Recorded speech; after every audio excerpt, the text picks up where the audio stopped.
Dave knows how. Welcome back to my channel, and in this video I want to try to help you to not let this happen to your Kubota tractor backhoe. And you can see the photographs up there of the bent hydraulic. Believe it or not, it was done with that little bitty root right there is what actually broke this thing. And this was not my tractor, it was another Kubota owner's tractor. So let's get started. Okay, so as you can see right here, we've got a pretty big tree stump to dig up right here, a lot bigger than the one that was in that photograph. But what we're trying to show here is that when you dig these stumps up, you need to be way far away from the base of the tree. And the further away from the base of the tree you start digging, the less likely you are to do any damage. So we're cleaning up around each root. We're cleaning the dirt from under the root. We're digging parallel with the root and getting all the dirt that we can away from the root. And you'll see I'm digging out even further now so that I can get all the dirt cleared away from that root, because it's the dirt that gives the root the strength. So if we can get that dirt away from it, underneath it, around it, on top of it, then it'll go ahead and break off, and we can go on down just a little bit deeper and make sure there's not an additional root down there, and go ahead and clean on up around the base of the tree. And now here's another view of another situation here. Same tree. We're digging parallel with the roots. We're not trying to grab a hold to no root right there at the top of the ground and just rip the whole thing out in one sweep. We're cleaning the dirt up around it, and gradually, eventually, we get to a point where it'll come out. Now, here we are right here again. We're digging across ways of the root, but we're doing that to find the root. Now we found the root. We're digging on one side, and then we'll dig on the other side. Got to back the tractor up a little bit. Clean out the other side over here and get some of that dirt out of there away from that root. And now the root is starting to be exposed, and we'll try to get some of that dirt from underneath that root. And you can see right in here we're starting to push the dirt up underneath that root so that we can get underneath there opened up, and now the root is really exposed. So now we've realized we haven't dug out far enough, so we're going to have to probably dig out a little further away from the tree here. That's root's got a real good hold, so we go ahead and we dig on out a little further away from the tree so we can get to a thinner part of that root, and there she goes.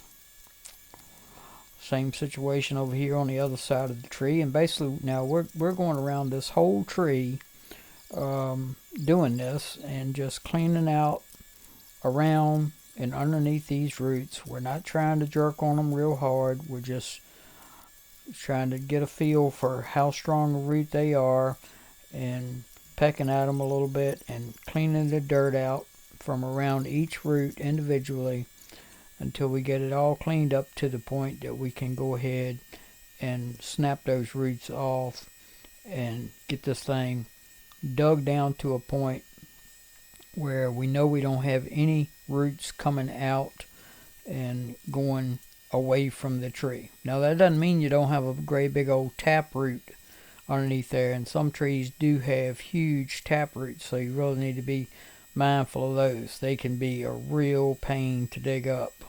Sometimes you get to a point where the darn thing just, no matter what you do, it won't come up.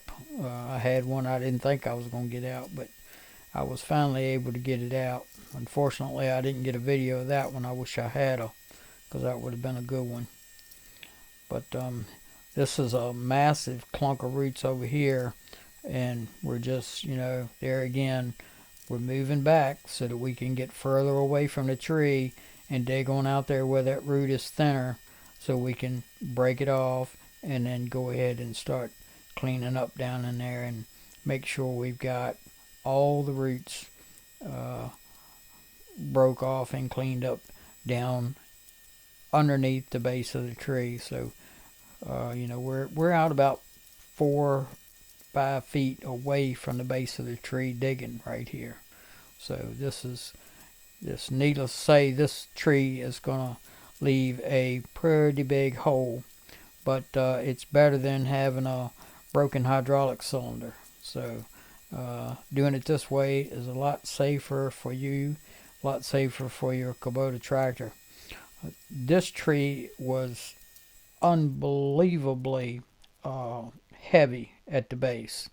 Right here we've got a chain fall hooked to this thing, and it's moving so slow we can't tell if it's moving at all. So we keep having to run back and forth and look at it in amazement. I've got my buddy from up the street, little Brandon. He ain't so little no more. He's all grown up now. He enjoys coming down and helping me do things around and learn different things like running the backhoe and operating the tractor, and he's learning how to weld now, and so we do a little welding and finagling, and sometimes we even talk about girls. So he's a real hoot. He's a nice young man, very nice young man, and very thoughtful, and I'm blessed to have him as a neighbor. And so here we're just cranking and cranking. It's hard to believe that this tree has not fell over yet. There's no roots holding it. And the only thing holding this tree is the weight of that root ball. The base of that tree is so heavy. And in the last segment, we're going to actually go to real time. Right now we're sped up to 10 times the actual speed. But the last frame, we're going to go to real time. And when you watch how slow this tree comes down, we literally had to hook the tractor to it and pull it over. But the massive weight of the base of this thing is just unbelievable. It comes down so slow. I mean, look how far that tree is leaning, and it's not over yet. It's still not over. It's just sitting there. Unbelievable. The tractor's hooked to it. We're in real time. And look how slow this thing comes down. I mean, this is just incredible. The base of this tree, and there's no roots holding it. I mean, you would think there's a big root holding it, but it's really not. And I'm pulling it with the tractor, and just look how slow this thing's coming over. I mean, it's almost like I've got the thing in slow motion, but I promise you, this is actual real time how this thing came over. And to see how far that thing is over before it starts falling, there she goes. Incredible, incredible. And look at the size of the hole that we've got out there to fix. Anyway, be careful out there. We don't want to see nobody break their Kubota tractor. So use your noodle, and think about what you're doing, and be cautious. Thanks for watching, and have a great day. Don't forget to rate, comment, and subscribe. Thanks for watching.